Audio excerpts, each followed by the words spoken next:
Do you think, I mean, I think I know the answer to this, but do you think that your master's in ethnomusicology, I think that was the thing, do you think that has, how fundamentally has that changed your uh like relationship with music? Has it So at all? I'd been researching music like since my undergrad, like properly in that sense, and just like getting started. Obviously, it was like Sure. a little scrappy, but we're getting there.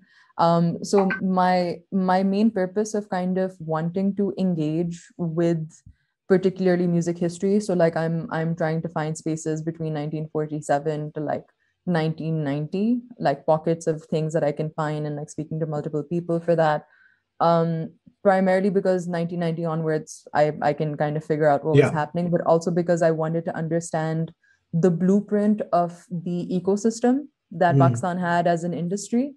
So like that's the kind of technical end of it. What's the ecosystem like? Define that. यानी कि आपके venues क्या होते थे आपके Right. you know, who were the main producers, where would an artist go when they needed to release a song, how was an artist scouted, how was, you know, how was a song released, what did distribution look like, like lots of things, right? Yeah. Like who Yeah. was Yeah. making the videos, what was the production quality, blah blah blah. So like just kind of figuring out how that music reached, you know, audiences, and the relationship between like the creators and the consumers, and Hmm. so that type of stuff, but then also kind of digging deeper into the kind of music that existed. Right.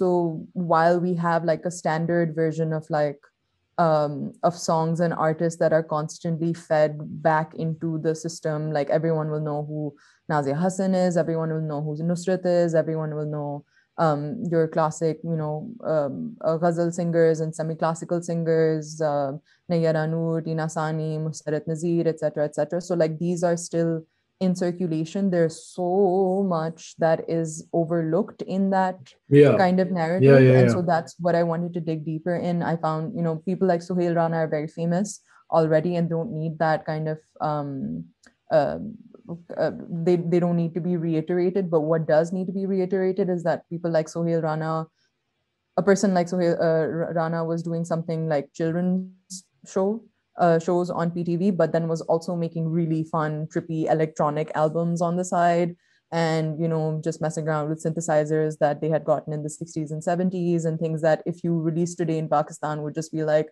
this is too Western and too niche, you Right. know. So like for me, that was also interesting. I was like, oh my God, these guys are making weird music. So how did they manage to get to a point where, you know, they're internationally renowned and still remembered as like some of the, you know, founding fathers and mothers of Hmm. Pakistan's music.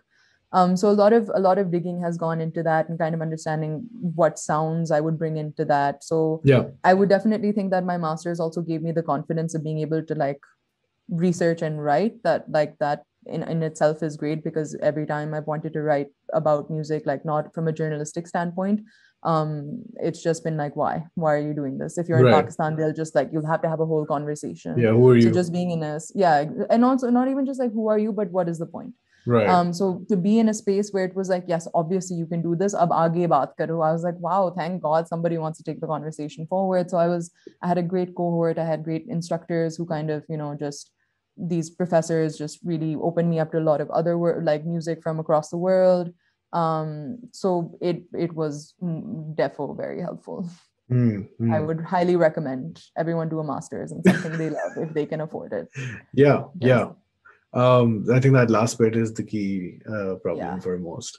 More Um, scholarships, please. yeah, but it's great also that you were able to do something that is like from a relevant from a cultural point of view, like MBA nahi kiya tumne. That sort of not like nothing wrong with MBAs. I don't want the MBA lobby to attack me if if there is such a thing.